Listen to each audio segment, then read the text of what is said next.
Baik, bismillahirrahmanirrahim. Assalamualaikum warahmatullahi wabarakatuh. Perkenalkan kepada teman-teman, kakak-kakak asisten dan bapak dosen penanggung jawab praktikum. Nama saya Fada Gusti Rahman, nomor BP 1910251019 dari Prodi Proteksi Tanaman angkatan 2019 di kelas dasar-dasar fisiologi tumbuhan proteksi C. Pada kali ini saya akan mempresentasikan tentang respirasi. Silakan untuk menyaksikan. Respirasi adalah suatu proses pertukaran gas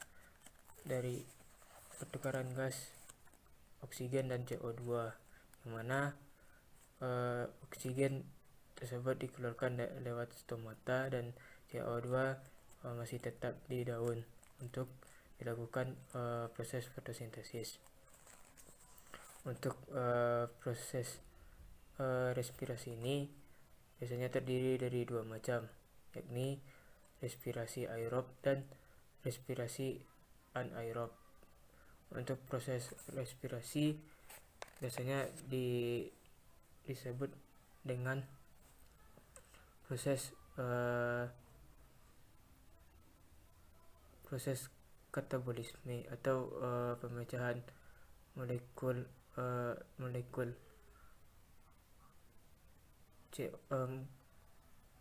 untuk respirasi. Untuk proses respirasi ini biasanya dikenal sebagai proses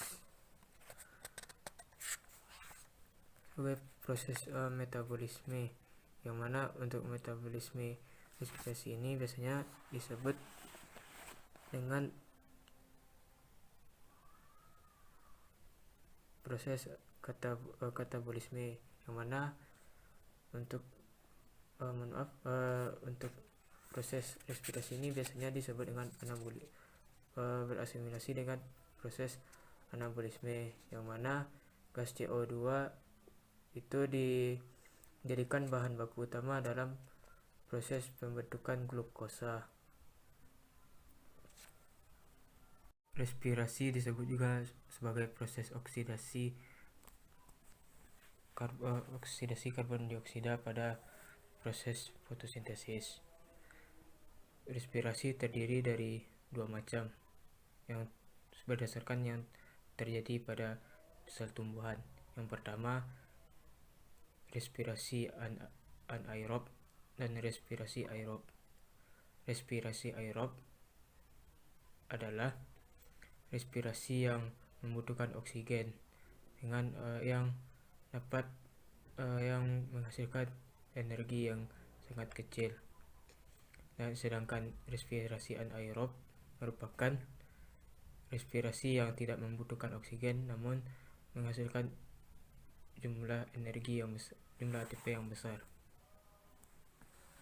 Respirasi aerob terdiri dari 4 mekanisme. Yang pertama, glikolisis. Glikolisis merupakan proses respirasi aerob yang mana senyawa glukosa diubah menjadi asam pirufat. Sedang yang kedua, dekarboksilasi oksidatif, yakni respirasi aerob yang mengubah asam pirufat menjadi asetil-CoA. Yang ketiga, siklus Krebs, yang mana siklus Krebs ini merupakan respirasi aerob yang mengubah asetil-CoA dan yang beserta asam sitrat menjadi asam oksaloasetat. Yang terakhir yakni transport elektron, merupakan respirasi aerob yang mana asam-asam dari mekanisme sebelumnya, yakni mekanisme siklus Krebs, akan ditransferkan elektronnya menjadi ATP. Pada respirasi aerob, total ATP yang dihasilkan yakni 36 ATP. Selanjutnya respirasi anaerob. Respirasi anaerob seperti yang diketahui sendiri bahwa respirasi ini tidak membutuhkan oksigen dan hanya bersifat khusus yang sehingga untuk umur proses ini sangat singkat. Macam-macam respirasi, contoh-contoh atau macam-macam jenis respirasi anaerob. Yang pertama, fermentasi asam laktat. Fermentasi asam laktat yakni respirasi yang mengubah asam laktat menjadi asetil